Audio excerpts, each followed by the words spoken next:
heaven, once again, we would like to ask for the power of the Holy Spirit to come and be in control. Lord, we would like to give you our heart, our mind. Empty it, O Lord, from any unnecessary thoughts that we have, so we could be able, Lord, to let your word come in our heart. Father, your words are so powerful that can bring change, that can bring deliverance, even healing to this very body and soul. So right now, we ask that you're going to manifest through your Holy Spirit. You manifest through your word that is going to be spoken today. And let it be spoken according to your will and purpose. Right now, we just want you to move in our midst. And we allow you, Holy Spirit, to move in our midst. Even to the teachers. The teacher is going to look after the kids. I pray, Lord, that you'll be the one to be in control as well. That she could be able, or he could be able, to teach the children according to your will and purpose. Right now, we just dedicate to you this word that we're going to partake. This is our prayer in Jesus' name. Amen. Let us be seated in the presence of God. Hallelujah. Amen. So, nakakapanibago tong hall natin. And then, sa practice,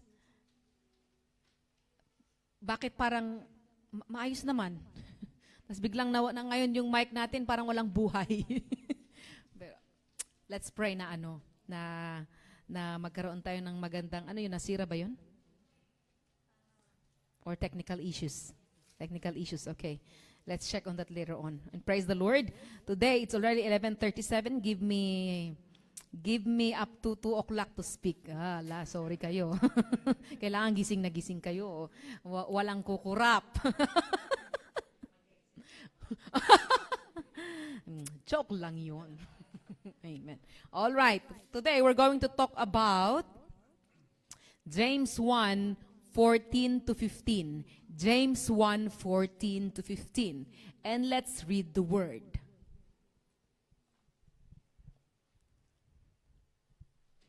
James 1:14, it says here, temptation comes from the lure of our own evil desires.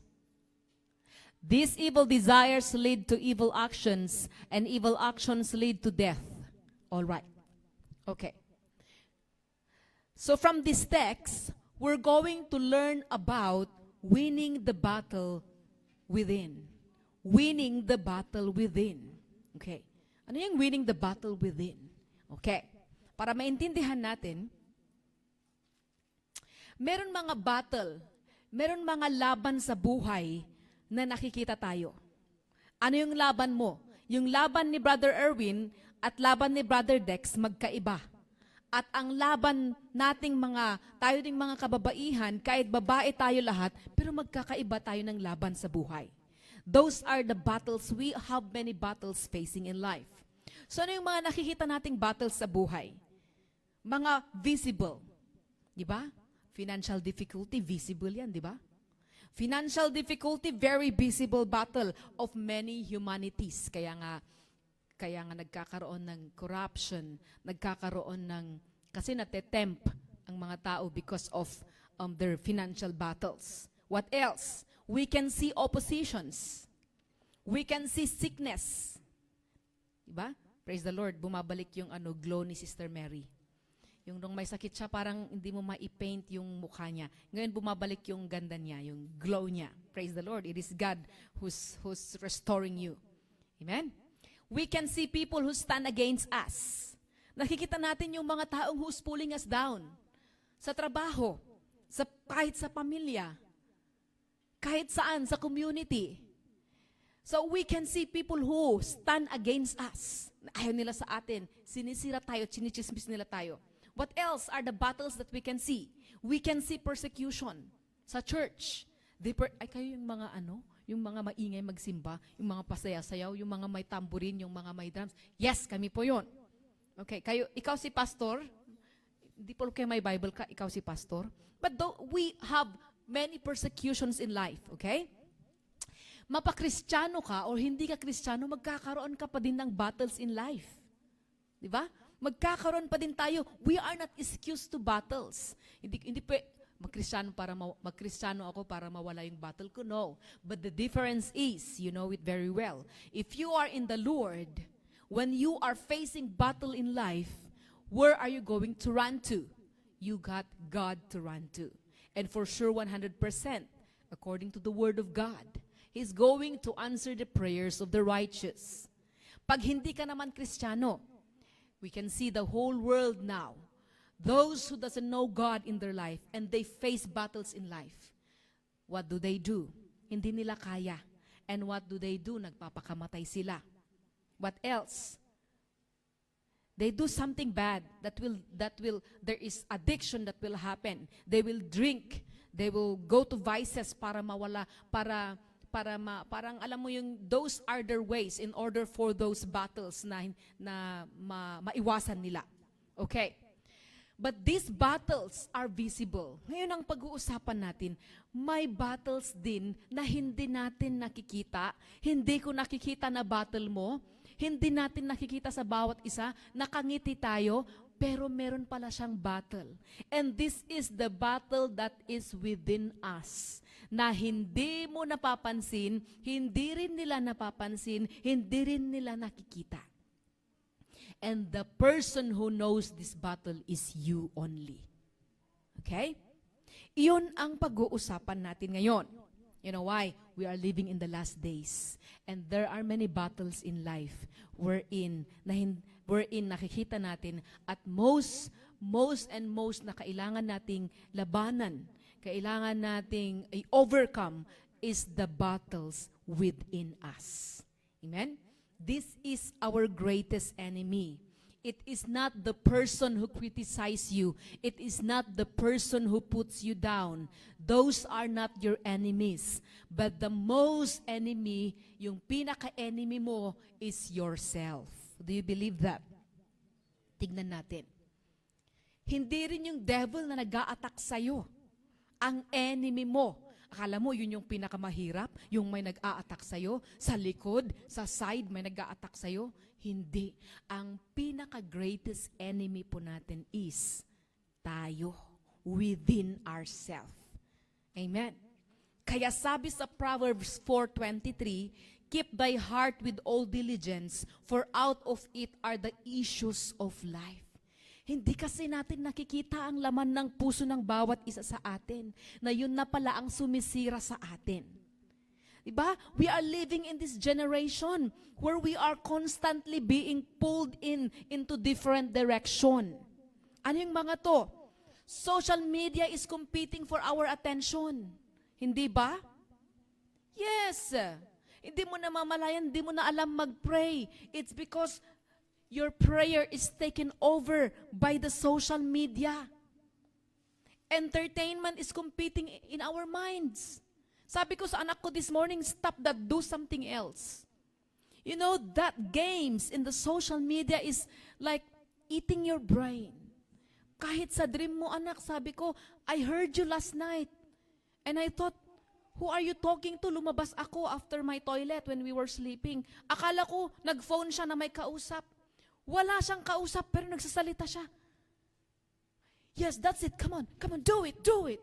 May conversation talaga yung ano niya sa pagtulog niya. Sabi ko, maybe he's on the phone. And when I check on Cedric, he's not on the phone. See, so entertainment is competing in our minds, even in our sleeping. Baka andun yung mga games, nag-group games sila, and then nag-uusap sila. So, you know, even our kids also is battling. Try ninyong alisin ang social media sa kanila, lalaban sila, iiyak sila, magsisira sila ng gamit. They're also battling unto that. And nagiging battle din natin, di ba? We can stop them, papaluin natin sila, or we do such discipline that hurts them. Pero it's not too late. This is being taught right now. This battle within is being taught right now kasi ito yung laban ng bawat Kristiyano ngayon. Ito ang laban natin. We are, you know what? Kasi we are very good in saying, in the name of Jesus, I cast you out. Di ba kaya natin magganon? Pero sa kakakas out natin, sa galing natin, even the word of God we use. And ito ang hindi natin nakikita. Ang problem pala is within us. Pabalik-balik within us. We are very good in saying, in the name of Jesus, I cast you out. You who is inflicting disease, who is inflicting fever sa anak ko, in Jesus' name, come out. And of course, it is working because we prayed in the name of Jesus. But the battle within us, yun ang hindi natin napapansin at hindi natin nakikita. And God would want us to be aware of that. Because even leaders in the Bible, even those God-chosen people in the Bible, it is proven that they themselves is lured by their own evil desires na hindi nila napapansin that brings them down. Materialism is competing for our contentment. Addiction is competing for our self-control. The desire of recognition is competing for our humility. The pressure to succeed is competing to our devotion. The desire of position, power, and influence and success is slowly become more important than the presence of God. And we are living in this generation which is very competitive. Wait lang, yung kaibigan ko, oy, bahay niya to? Oh, ops. And then later on, something is happening inside us. Nainggit tayo. Ops, kailangan ko rin mag-double time, mag-double job. Kailangan kong ginawa ko na lahat-lahat. I need to have that kind. Kailangan higitan ko doon. So sometimes, it is happening. And then later, pwede tayong mag-excuse. Bakit? Hindi ba pwedeng mag-dream? Hindi ba pwedeng mag-dream ng success sa buhay? It is not a sin. It is the will of God that everyone will succeed in life. But if this will distract you, that you don't recognize God anymore.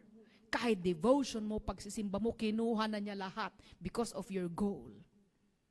That's a different story. That brings us down. Later on, it's gonna be too late. Kaya, sabi ko, when I was learning about this, battle within, kaya ang daming hindi na inner healing. Kailangan natin ng inner healing. But before it happens, bakit pabalik-balik itong anger issue? Like for example, I would like to give you an example. There are anger issues which is surrendered in the past. Na akala mo wala ka ng anger issue kasi sinurrender mo sa Panginoon. But it is always coming back. Anger issues, anxieties, fears, jealousy. Bakit tapos na to? In a month, bakit bumalik ulit? It is because there is unrecognized battle from within that we don't surrender to God. Kaya hanggang ngayon, hindi ka pa nahi-heal. Amen? So we need to recognize this in order for us to be fully healed in the inside para makapagsilbi tayo sa Panginoon freely, fully. Amen? Hallelujah. Let's move forward. Okay. And the danger is ganito. Something that God intended to bless us with can become something that places God in our hearts. Success, mga kapatid, is not evil, sabi ko kanina. Success is the will of God. Influence is not evil. A good influence is very good. Kasi, imagine mo, you could be able to influence your friend to come to church and acknowledge that it is God. It is God who's going to bless him. It is God who's going to deliver him. Kaya ang gandang magkaroon ng mga kaibigan that leads us to the Lord. Amen? Money is not evil. But money is intended to bless people. The Lord wants us to be fully blessed. Ayaw ng Panginoon na tayo ang tail, laging last. Gusto niya nagsasaksid tayo. Leadership is not also evil. Ambition is not necessarily evil. But when this blessing that comes from God becomes more important than the blesser, then the blessing has become an idol. dito na siya nagiging idol at dito na siya nagiging. This is happening now. This is happening constantly, and it should be teach and it should be preached to all the believers para maging aware po tayo na meron pong battle na binabattle ng bawat isa sa atin within na kailangan kayanin natin battle within him. Doon sa Marivic? Ay, garahe pala. Like, they didn't pass, I think they didn't pass their course or something, their studies. And then, hindi nila nakaya yung battle. Yung alam mo yung battle mo na, alam, mapapahiya, alam, magagalit yung parents ko. So they cannot hold those battles inside them, so they kill their life. So look at these battles na hindi natin nakikita. It costs the people's life. Kaya we need to learn about this, that we ourselves can fight this battle. And we could be able to help the battle of others as well when they shared it to us. Sabihin natin, let's bring it to the Lord. There's no battle. Walang battle na hindi kaya ng Panginoon. Walang battle na hindi kaya niyang i-restore. Amen? So many times we are looking for a giant outside us when God is asking us to confront something inside us. Magaling tayo, nakikita natin lahat ng problema sa loob ng bahay natin. Nakikita natin lahat yung pagkakamali. Oo, ops, kulang ang sa finances sa bahay. Ops, walang pag-rent. Ops, yung mga anak ko. Ops, yung mga ganito. Nakikita natin lahat. Pero hindi natin nakikita na may kailangan palang ma-correct sa atin. Para mapalitan yung view. Nai-stress tayo lahat, hinohold mo lahat ng stress. It's because you have something in the inside that it needs to be addressed. Amen? Kaya sabi ni David in Psalms 139 verse 23, sabi niya doon, "Search me, O God, and know my heart.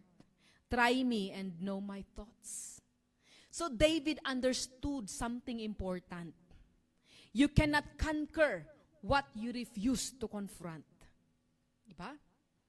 Tayo, we love to pray. We say, God, change my circumstances. God, change it. Nahihirapan ako. But this is what God says. I want to change you first. Before I change your circumstances is there because I want you to change. Sabi natin, Lord, remove my enemies. Pero praise God, kanina, na-stress ka naman, Lord, address this issue inside this department. Diba? It's not always like that the Lord will remove yung problema. But sa instance na yan, the Lord removed the problem. Pero in many cases, sasabihin ng Panginoon, I want to change you first. Gusto ko, alam mo kung paano mo i-handle yung stress sa trabaho. Pero na-handle mo eh. Hindi ka lumaban, di ba? Kahit ano, yes. And because of that, the Lord knows that you could be able to handle it. So ano yung ginawa niya? Alisin na lang niya yung problem. Di ba? Ang ganda ng ganun. So, we confront it. Sabihin natin, Lord, I surrender my life. Yun pala. Kasi tayo, alisin mo itong problema. Alisin mo, alisin mo. Sabi ni Lord, hindi pa. Ikaw muna babaguhin ko. Puro mo alisin. Ikaw nagbago ka ba? The Lord confront us that way. Masakit, di ba?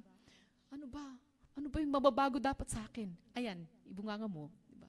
Ayan, yung stubbornness mo. Ayan, yung pride mo. See, that's how God work. God doesn't work in our own ways. In our own, this is what I want. But God works in His own terms. It's not in our own terms. Kasi alam niya kung ipapahamak mo o hindi. Kaya nga create ka ng Panginoon. He knows every weakness and every strength you have. He knows how many hair you have. He knows when you were in your mother's womb. He knows everything about you. When you come out, where are you going? The Lord knows everything. Kaya alam niya if it will harm you or if it will keep you safe. Okay? Lord, remove my enemies. And God say, first, let me deal with what is happening inside your heart before I will take all your enemies. What else? We pray, God, Lord, give me more. Tapos si Lord sasabihin niya, can I trust you with what you already have? Can I trust you with what you already have before I give you more? Alam ng Panginoon, if we can be trusted for 1,000, then we can be trusted for 2,000. If God sees we are trusted with 2,000, the Lord will multiply it to 3,000 until it's gonna be more and more and more. The Lord knows. Alam niya. Okay? You know what I mean? So, when the Lord knows that God bless your ministry, pero there is a warning in Deuteronomy 8:11 to 14 says, this is the warning. Deuteronomy 8:11 to 14. Listen to this. But that is the time to be careful. Beware that in your plenty you do not forget the Lord your God and disobey His commands, regulations, and laws. 12. For when you have become full and prosperous and have built fine homes to live in, 13.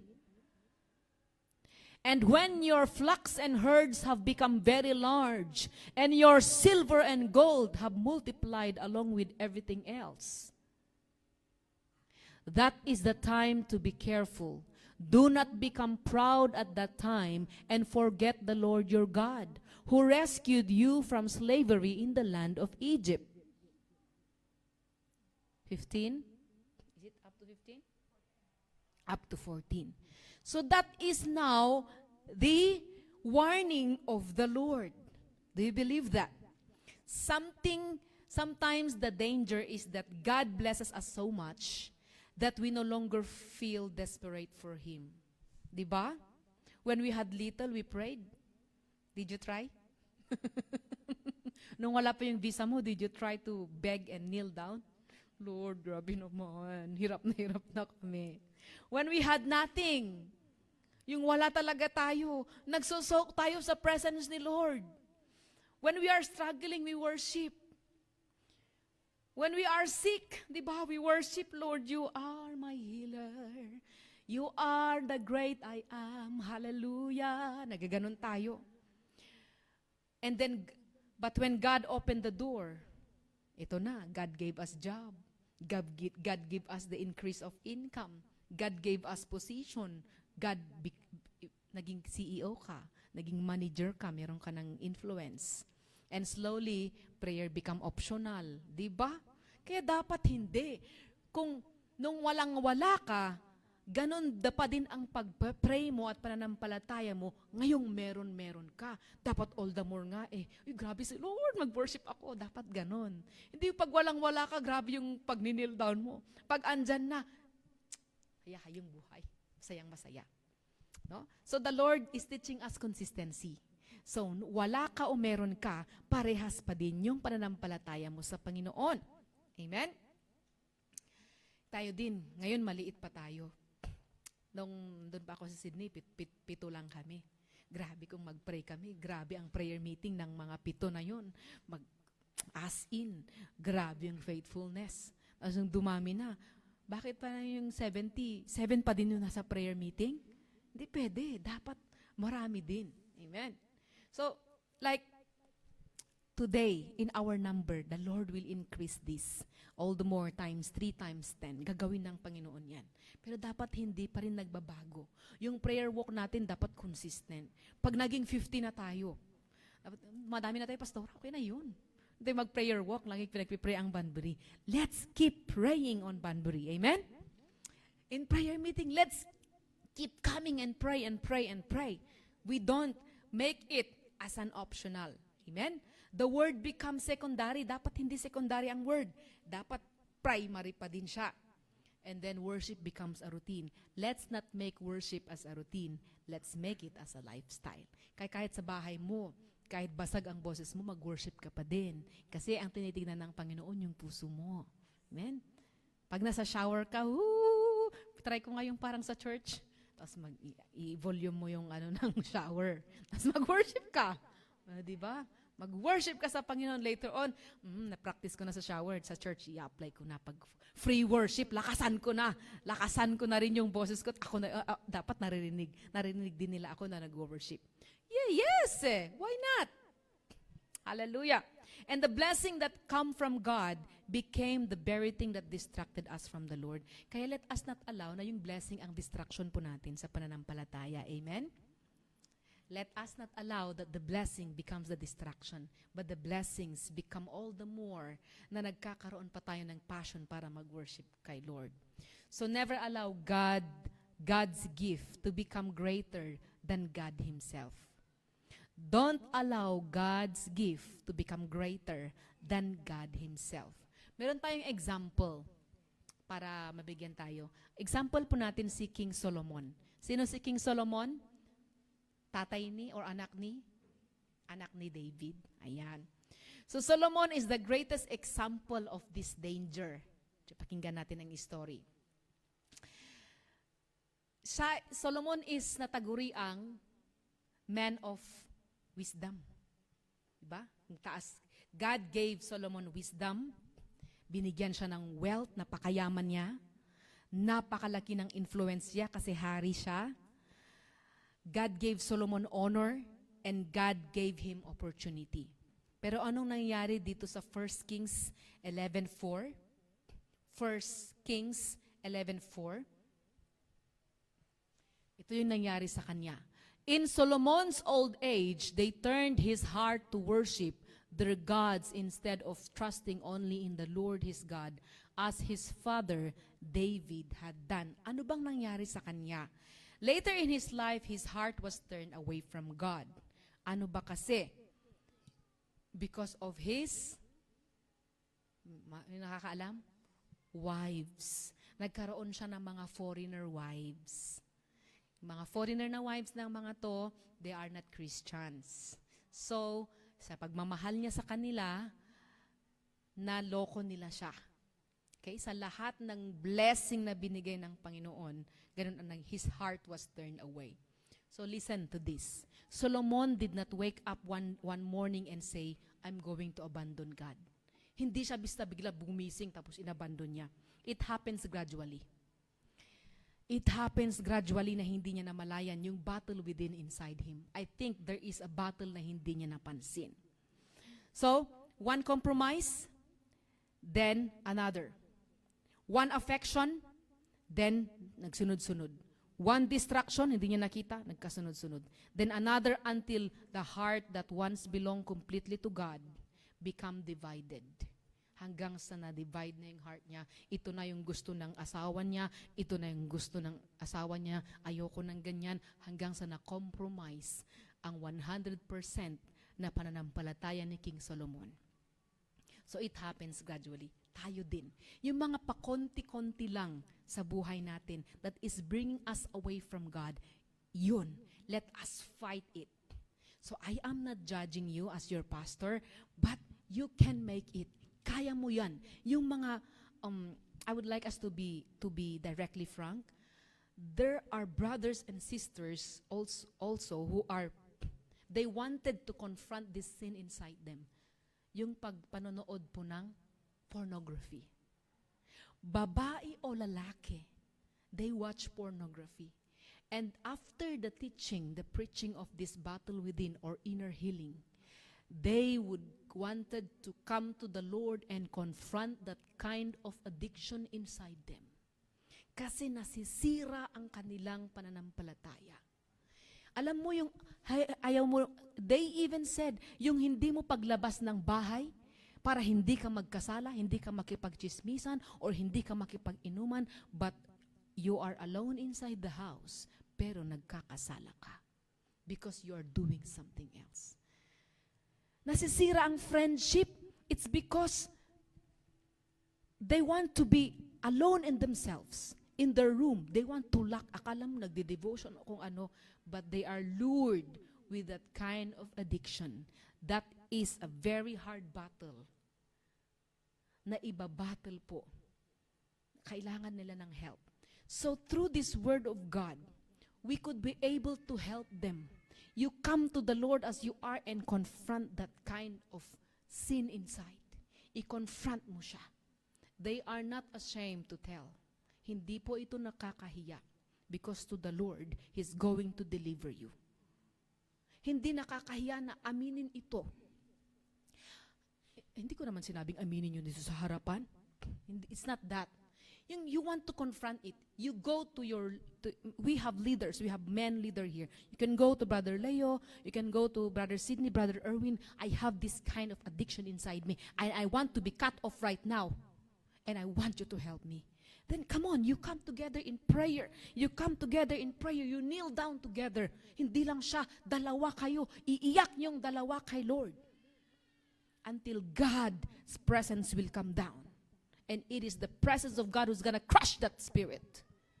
The Lord will crush that kind of addiction. Amen. Hindi lang yan, marami pa. Marami bang battles in the inside? There are more. Hinanakit. Yung parang nasaktan ka nung bata ka, you carried it. You know, when meron yung mga bata na they were raped when they were young. And they hold, and they battle, natatakot sila sa kahit sinong lalaki, natatakot sila, I got a friend. Hindi ko alam. And then when this teaching come out, this preaching, battle within, inner healing, then he come out from this kind of cell, para siyang nakakadena.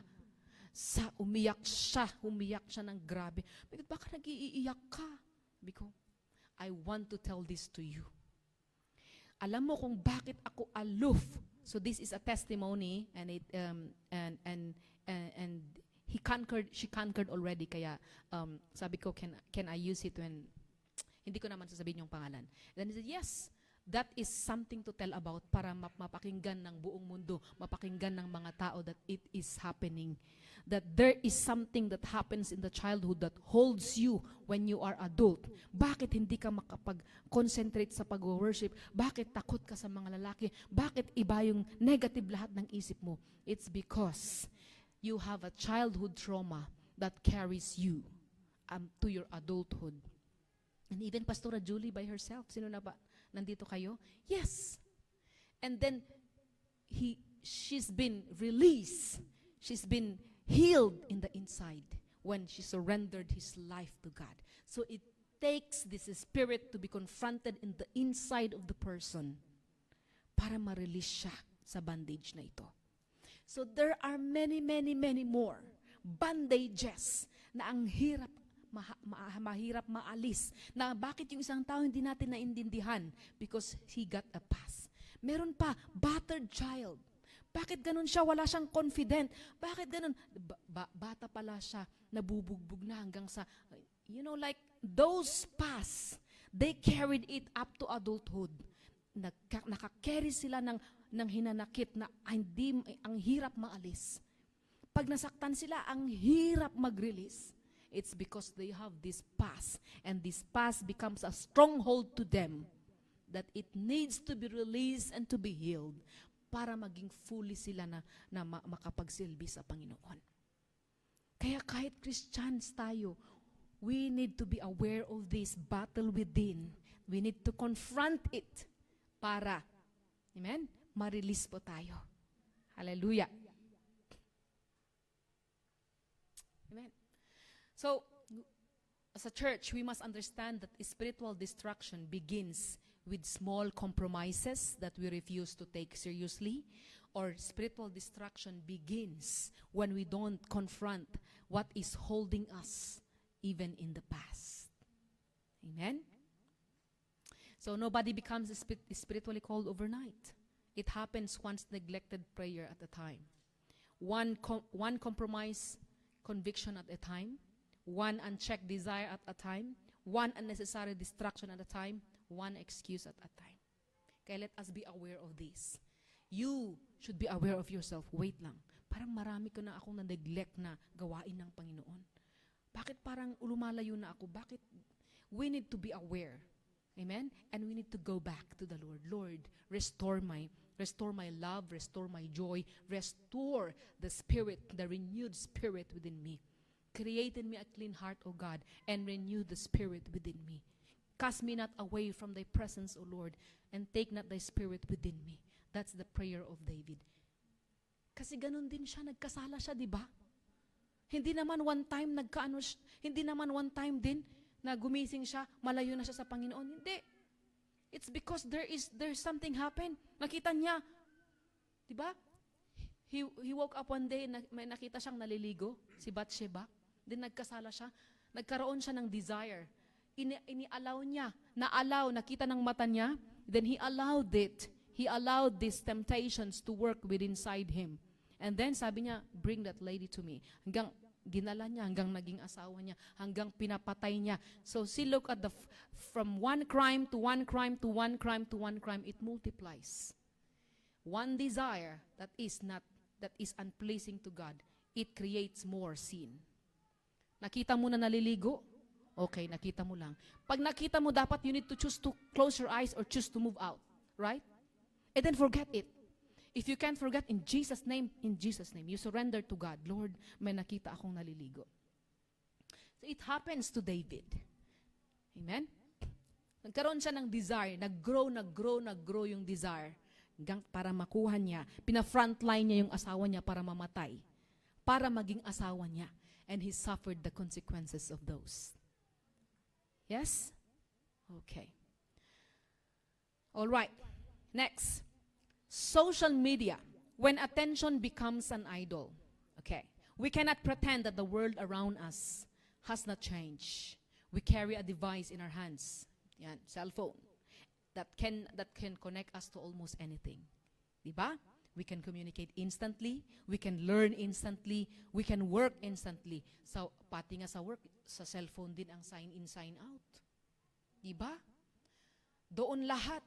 But we can also become distracted instantly. Brothers and sisters, the problem is not the technology.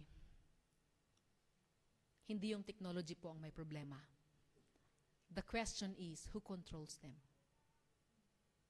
Who controls? Do I control my phone or my phone control me? Diba? Can I put down? Can I live without checking who liked my post? Can I stop comparing my life with somebody else's highlights in reel? Oops, nag-reels siya, mag-reels din ako. Can I worship God without needing a document on the phone? Diba? Can I pray without reaching my phone? You lock your phone and you pray. Tapusin mo muna. Can I sit quietly before God without needing constant stimulation? Diba? Paul said in 1 Corinthians 6:12, I will not be brought under the power of any. You may say, I am allowed to do anything, but I reply, not everything is good for you, and even though I am allowed to do anything, I must not become a slave to anything. Let us not become a slave of our phones. Let us not become a slave of our gadgets, okay? That is so powerful. Yeah? This is what Paul says in this verse is so powerful. We will not allow anything to master us. Diba? If something controls your attention, young people, Kaiden, if something controls your attention, your emotions, your time, your desire, you must ask, has this become my master? Is your iPad become my master? So if it is collecting time, yung mga anak ko, pag oras na, ops, gadgets time, collecting time. Kahit mag-away, kahit kung ano-anong sabihin nila. Collecting time, bring it to our room. Kasi alam ko, kasi lalabas, oh, si mama, napakabait niya, andun lang sa table. Teka lang, natulog na si mama. Come out, come out. Diba? But no, you cannot outsmart your mom. So let us not allow that these gadgets, blessings of the Lord, will maging master natin sila. Okay? Jesus said in Matthew 6:21, anong sabi niya? For where your treasure is, there will your heart be also. So what receives your time reveals what has captured your heart. Ayan. Okay, malapit na tayo. Fifth, the battle of desire. Dito sa battle of desire na ito, James 1 gives us progression. Sa James 1:14-15 na text natin, di ba? Una, desire. Next, temptation. Next, sin. And then, distraction. So, every man is tempted. And when he is drawn away by his own lust and enticed, then when lust had conceived, it bring forth to sin, then death. So look at this. Notice something. The enemy may present the temptation, but we still have a responsibility for what we allow to grow inside us. Yun pala yun. So kahit pala ipakita ni enemy ang temptation, sa atin pa rin ang huling decision. Diba? A thought will come, a desire will develop, a compromise follow, then a habit is formed. Kaya eventually, the habit becomes a stronghold. So let us watch this. Let us not wait that the fire becomes a forest fire. Kasi hindi mo natin ito mapapatay ang forest fire. Don't wait until the addiction becomes your identity. Si ano yan? Ano siya? Mamartok, mga ganun. Sa atin, doon sa Kaigurut area, they will say, mamartok means drunkard. That person, the drunkard. So let us not wait that our addiction becomes our identity. Okay? Let us not wait until the compromise becomes our lifestyle. Yung naging compromise mo, yun na naging lifestyle mo. Let's not wait until the marriage is broken. Okay? Let's keep going. Our marriage is very precious in the sight of the Lord. We don't allow it to be broken. We don't wait until our children have walked away dahil sa mga addictions na ito. You know, kaya praise God na we are doing something else para yung anak natin nasa social media. And then, praise God mga tatay, when you are doing, lalaki yung anak ko, gumawa nga ako doon ng something activity that will distract him. Let's do our best to make an activity that will distract them, that keeps them going, not the social media. Amen? Let's not wait until our spiritual life is dead. Amen? Fight the battle while still small. Sabihin mo nga sa sarili mo, labanan mo ang ano bang Tagalog ng battle? Gera talaga. Pagsubok mo? Or hindi, meron pa eh. Ano ba ang battle? Gera, yun. English na lang natin. Fight the battle while still small. Ang pagsubok kasi walang malaki o walang maliit. Pagsubok pa din siya. Ang battle kasi may measurement. Okay, tell to yourself. Fight the battle. While it is still small. Amen. I-fight mo yung battle mo habang maliit pa. Kasi pag lumaki yan, di mo na kaya. Amen? Yan. Hallelujah. So this is the answer, the last one. The answer is God's Word. How do we win this battle? First, God's Word. Psalms 119 verse 11 says, Psalms 119 verse 11, 119, I have hidden your word in my heart that I might not sin against you. Ayon. Let us hide the word of God that we receive in our heart that we might not sin against Him. Amen? The word doesn't simply tell us what God wants. The word changes what we want. Diba? Jesus defeated Satan in the wilderness. Paano? Even Jesus is being tempted in the wilderness after 40 days, 40 nights of fasting. 3 times na attack siya, kung Diyos ka, gawin mong yung bato, gawin mong tinapay. And then sabi niya, thou shall not test the Lord your God. Tapos, sabi niya, ihulog mo yung katawan mo. So 3 times the enemy attacked Jesus. But 3 times Jesus answered with the scripture. So, we cannot defeat a spiritual enemy with worldly thinking. We cannot defeat spiritual enemy with worldly thinking. We need the word of God in our heart. So when temptation says, you deserve this, you deserve this. The word says, be holy. When the world says, get more, the word of God says, seek ye first the kingdom of God. Amen? When pride says, make yourself important, magpa-importante ka. And God says, humble yourself, therefore, under the mighty hands of God. Ito, si Cedric to. When fear says, oh, mag-isa mo lang, hindi mo kaya yan, matatakot ka. Amen? But the word of God says, be strong and courageous. I am here. I am your God. Amen? Kaya, I believe marami tayong natutunan today regarding this word of God, which is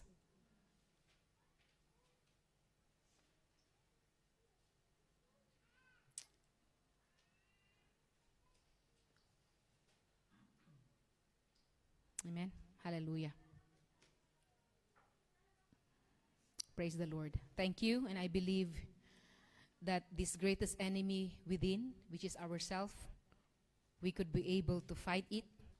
We could be able to stand against it because natutunan natin kung paano i-determine ang mga ito at natutunan namin kung paano natin ito i-battle. Amen? Did we learn something? Praise the Lord. Hallelujah. Now, we go directly to our communion. Hallelujah. Thank you, Lord. Let us all arise.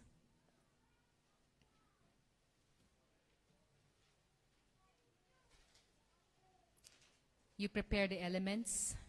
Prepare the elements. And let us put ourselves in the presence of the Lord.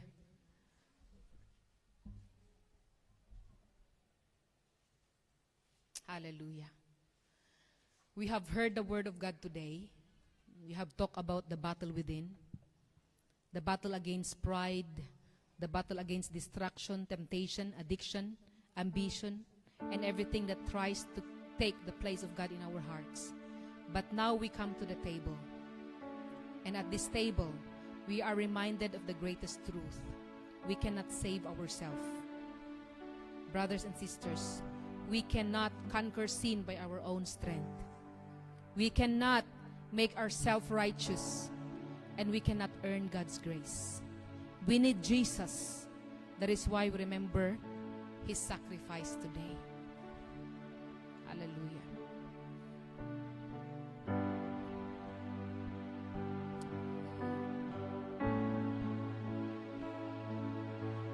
God is calling us in His table. As we are in our seat, standing, let us give our time. Let us give time for ourselves to come to the Lord in repentance from all the sins that we have committed. Let us remember yung mga battles natin at isurrender natin ngayon sa Panginoon, believing that it is God who's going to address this battle within inside us. Hallelujah. Praise the Lord.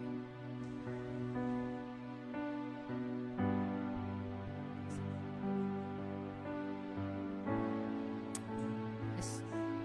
While we are singing this song, let us come to the Lord humbly and ask forgiveness and cleansing.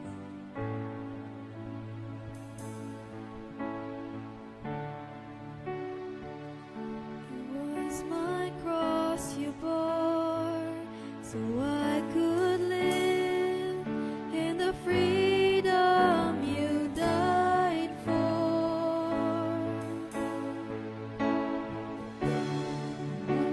My life is yours, and I will sing of your goodness.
you, Lord.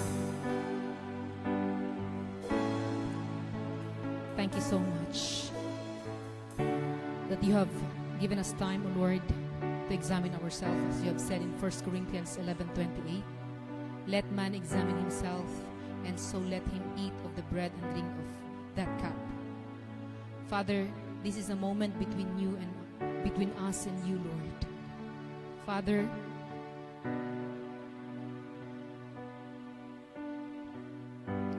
we allow you to come and address and confront the addiction that we have, the pride, the unforgiveness, the secret sin, Lord, that we have in us.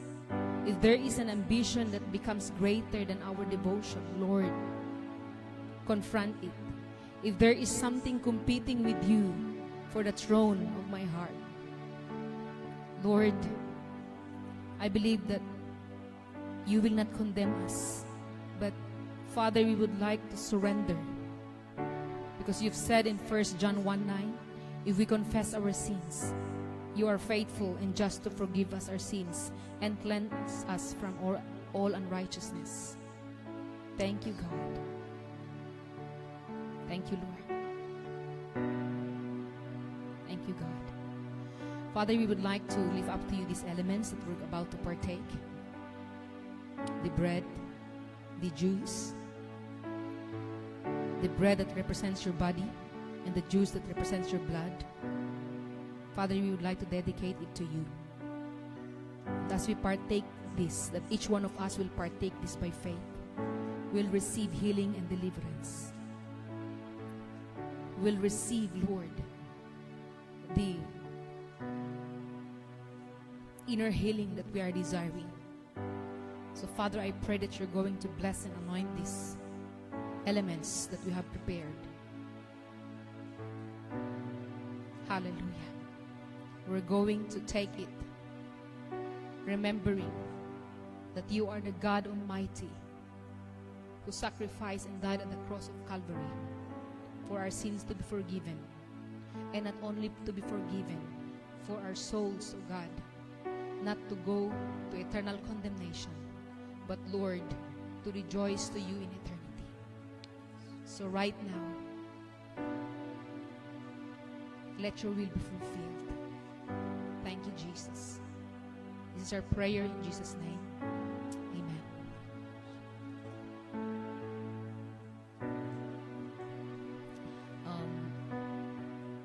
You go around and give the elements, so you continue to sing.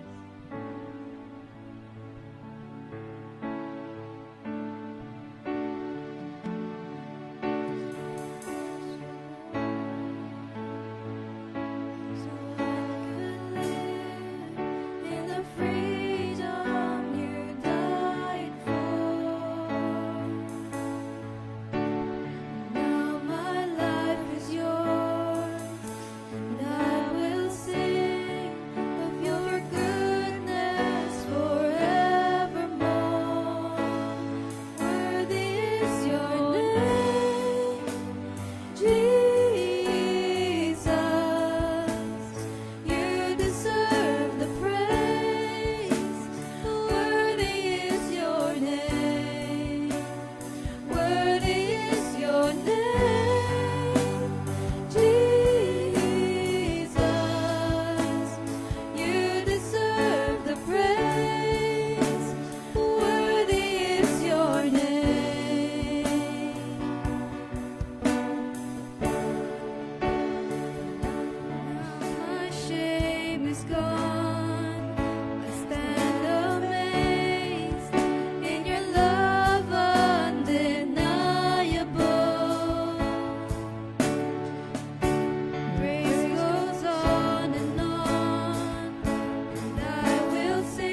and sisters, let us remember what Jesus did for us.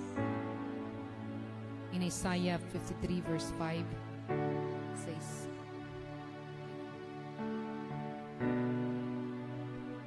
"But he was wounded for our transgression, he was buried for our iniquities.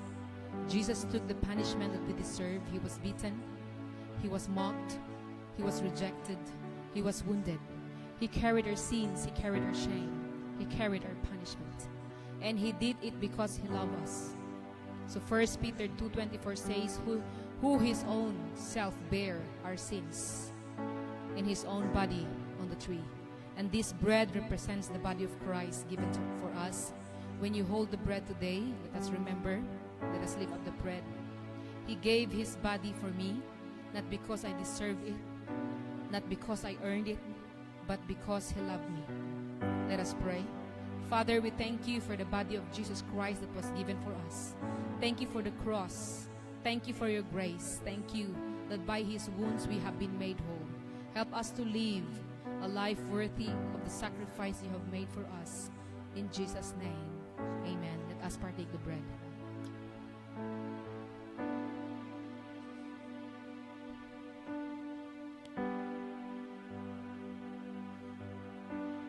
Thank you, Jesus. Thank you, Lord. Let us raise up the cup. The cup is the element that the juice in the cup is the element that represents the blood of Christ. The cup reminds us the blood of Jesus in Matthew 26:28. "For this is my body, this is my blood, which is shed for many for the remission of sins." Jesus' blood speaks of forgiveness, speaks of redemption, speaks of new covenant. His blood speaks that we are forgiven, that we are redeemed, that we can come home. In Hebrews 9:22 says, "Without shedding of blood is no remission." We could not save ourselves, but Jesus paid the price. He gave his blood, he gave his life. And because of his sacrifice, we can stand before God forgiven. As we hold the cup, let us remember that past does not have the final word. Failure does not have the final word. Addiction, weakness, sin does not have the final word. Jesus has the final word. His blood speaks a better word. In Hebrews 12:24, the blood of his sprinkling that speaketh better things. Let us pray. Lord Jesus, thank you for your precious blood. Thank you for the forgiveness of our sins. Thank you for the new covenant. Wash us, cleanse us, restore us, and make us new. Help us never to take your sacrifice for granted. May our lives belong completely to you. In Jesus' name, amen. Let us drink the cup together. Hallelujah. Thank you, Jesus. Hallelujah. Praise the Lord. Praise the Lord. Thank you, Jesus. Oh Lord, as a church we have remembered the cross. Now, Lord, in Romans 12:1 says, "I beseech you therefore, brethren, by the mercies of God, that ye present your bodies a living sacrifice." Lord Jesus, you have given yourself for us. Now we give ourselves back to you. Not just this Sunday, not just on our worship day, not just on our money, on our offerings, not just in our ministry that we do, but our whole lives. Father, our minds, our bodies, our families, our careers, our dreams, our ambitions, our finances, our relationships, our future, our influence, everything. Jesus, you are the first. Praise God. This is the desire, Lord, of our heart that we declare within us. You pray after me. Jesus, you are the Lord of my life. Jesus, you are the Lord of my life. My life belongs to you. My life belongs to you. My heart belongs to you. My heart belongs to you. My future belongs to you. My future belongs My dreams, to you. My dreams, success, success, influence, family, gifts, gifts, and resources belongs to you. resources, I will not allow success, I will not allow pleasure, pressure, ambition, ambition, and addiction to replace you. I will not allow distraction to steal my devotion. I will seek you first. I will follow your word. I will pray. I will watch. I will walk in holiness. I will surrender my flesh. I will carry my cross. And I will keep Jesus at the center of my life. This is my prayer. In Jesus' name, amen.